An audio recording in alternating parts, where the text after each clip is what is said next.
Salve, povo abençoado! Sejam todos bem-vindos a mais um vídeo aqui no canal. Eu sei que vocês vão me questionar, me perguntar o que foi que aconteceu, por que é que eu estou desaparecido, por que eu não postei mais vídeos aqui no canal.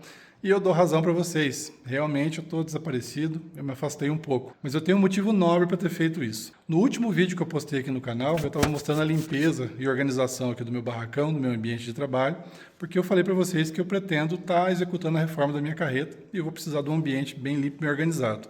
No entanto, esse foi um vídeo que flopou. E eu recebi uma advertência do YouTube. Ele me alertou dizendo que eu estava mudando de segmento e eu corri o risco de perder audiência. Mas vocês sabem, eu não estou mudando de segmento. Eu comecei o meu canal mostrando os serviços que eu fiz no meu caminhão, as minhas viagens e também quando eu estava na minha casa, saindo com a minha família, também postava para vocês. Então não há uma mudança de segmento. Só que o YouTube entende de uma outra maneira. Tudo bem, mas eu continuei fazendo as filmagens e me propus a fazer uma edição um pouco mais dinâmica desses vídeos. Só que aconteceu um incidente meio triste nesses últimos dias.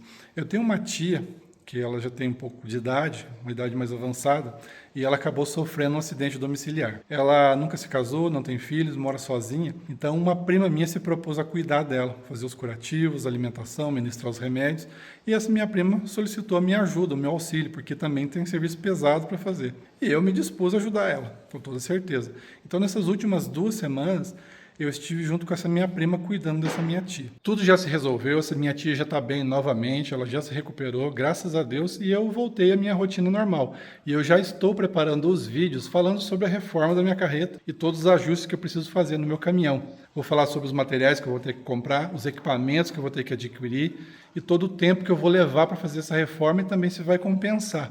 Também estou preparando um vídeo respondendo os comentários dos inscritos que me perguntaram como é que foi que eu adquiri esse meu caminhão, por que foi que eu montei uma marcenaria e depois desisti. E também vou falar de tudo que eu passei desde que eu comprei esse caminhão, de todos os perrengues que eu enfrentei com ele. No entanto, eu vou postar o vídeo que eu fiz da limpeza do barracão, da finalização. Eu sei que fica meio desconexo, mas eu gostaria de colocar para vocês assistirem aí e eu espero que vocês assistam. E se gostarem, deixe aquele comentário para mim. Se não gostou, comenta também. Toda crítica sempre é válida. O serviço de limpeza e organização que eu executei dentro do meu barracão nos últimos dias é algo que eu já planejava fazer há bastante tempo. Porém que eu vim empurrando com a barriga, porque eu sabia que uma limpeza corriqueira não ia resolver o problema. E para que o local voltasse a ter um aspecto de ambiente limpo e organizado, eu separei e joguei fora todos aqueles objetos de pouco valor que eu já tinha guardado há bastante tempo e que nunca tinha utilizado. Aquilo que realmente tem valor e utilidade, eu limpei, consertei e lubrifiquei quando foi necessário, como no caso dessas cintas e catracas, e guardei em um compartimento procurando sempre utilizar o mínimo de espaço possível. E naqueles objetos em que eu via necessidade e que me permitiam, eu não hesitei na utilização de água e sabão. Tudo isso para poder deixar o ambiente com o maior aspecto de limpeza possível. E foi por causa de todo esse processo minucioso e detalhado que o serviço de limpeza e organização do barracão acabou se tornando tão demorado. Outra coisa que me incomodava já havia bastante tempo era todos esses ferros encostados nesse canto aí da parede.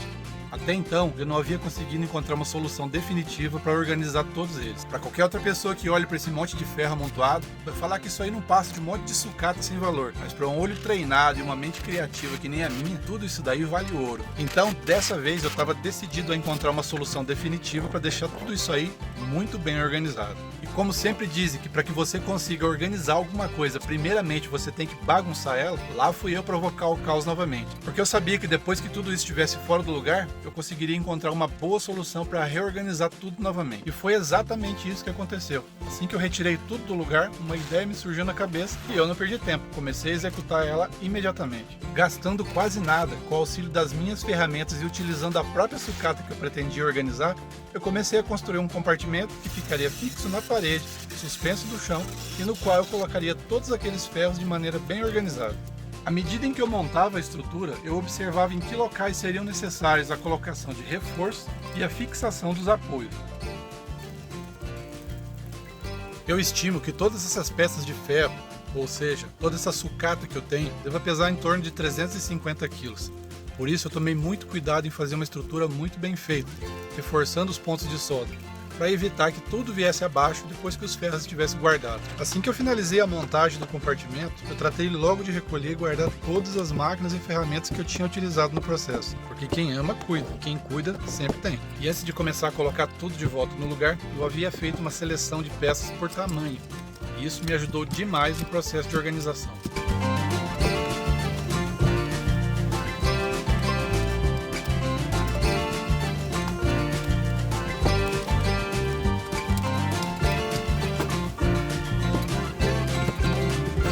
Os primeiros sinais de organização já começavam a brotar no ambiente, mas ainda existia muito serviço para ser feito. Havia muita coisa espalhada no chão, sem destino, sem local adequado. Foi então que eu decidi recolher e juntar tudo no mesmo lugar. Assim eu consegui ter uma visão mais clara de tudo que eu poderia descartar e consegui abrir espaço para guardar muita coisa necessária.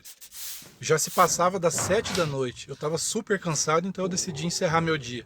Mas logo em seguida eu acabei recebendo a notícia de que minha tia tinha sofrido um acidente doméstico. Durante alguns dias eu tive que ficar afastado dos meus afazeres, auxiliando nos cuidados com a minha tia. Porém, entre um dia e outro eu conseguia dar uma escapulida. E eram nesses dias que eu aproveitava para dar continuidade nos serviços aqui no barracão. Estão vendo essa máquina aí? Ela se chama tupia. Ela é uma máquina muito útil na marcenaria porque ela é multifunção. Porém, ela é uma máquina muito perigosa de se operar. Qualquer vacilo e ela arranca fora os seus dedos. Nesse momento aí, eu estou fazendo umas esquadrias de madeira. E vocês já vão ficar sabendo para quê.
A máquina que eu vou utilizar agora também se chama tupia. O princípio de funcionamento dela é o mesmo da outra, porém ela é muito menos perigosa porque utiliza uma máquina manual instalada por baixo da mesa.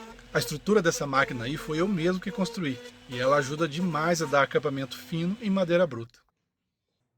Enfim, tá aí o motivo pelo qual eu confeccionei aquelas esquadrias de madeira na tupia. Agora aqueles caixotes que eu fiz para guardar os objetos que eu utilizo com menos frequência tem tampa, e as coisas que estão guardadas ali dentro não vão mais ficar expostas ao pó.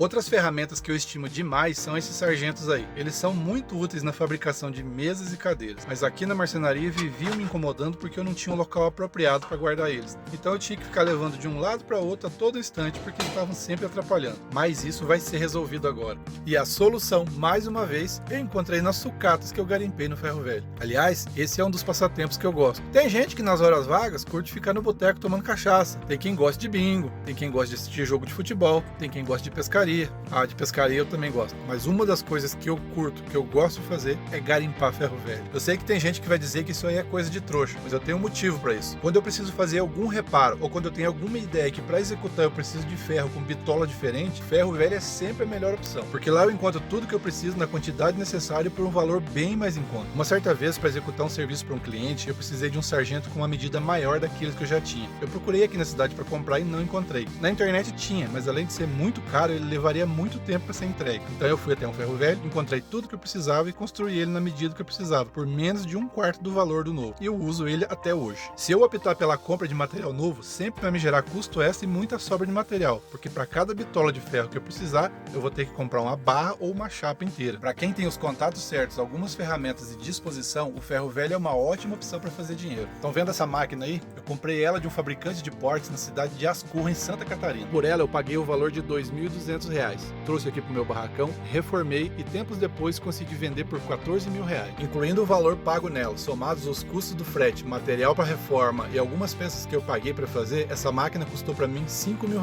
Com a venda eu tive um lucro de R$9 mil. É claro que eu fiz esse investimento sabendo o mercado em que ela se aplicava e tendo em vista 3 possíveis compradores. Ué, Landa, mas se esse tipo de negócio dá tanto dinheiro, por que é que você parou? Por que você não para de trabalhar com caminhão para viver disso? Ué, mas quem foi que disse que eu parei? Eu ainda fico de olho para ver se aparece alguma oportunidade. Só que não é todo dia que uma galinha morta cai dentro da sua panela, né? E se cair, pode ser que você ainda precise depenar, limpar e cozinhar essa galinha. E tem mais, eu gosto de caminhão, eu gosto desse segmento de transporte. Para mim esse tipo de negócio é só um hobby. Mas chega de conversa que ainda tem muito serviço pela frente. Depois que eu terminei de fabricar o novo suporte, foi hora de testar para ver se ele realmente ficou funcional.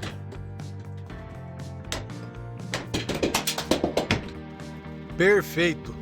Agora os meus sargentos têm um lugar próprio para serem guardados e não vão mais ficar espalhados por aí me atrapalhando. E eu ainda aproveitei aquele momento em que eu estava inspirado e disposto para fazer mais alguns suportes para poder pendurar as escadas. Essas aí eram outras que viviam sendo levadas de um lado para outro dentro do barracão, pois não tinha um local definitivo para serem guardadas, e em muitas ocasiões mais atrapalhavam do que ajudavam. E depois de vários e vários dias de muito trabalho, o processo de limpeza e organização finalmente entrava na reta final. Ainda tinha muita coisa espalhada, mas quase todas elas tinham um local próprio para serem guardadas. O que precisava ser feito era somente juntar todas, separar por categoria e levar cada uma delas aos seus devidos locais. E por fim, o que restou foi dar uma última e boa varrida para juntar todo o cisco que estava espalhado por toda parte, passar um ar sobre as máquinas e aspirar toda aquela sujeira que tinha sido amontoada.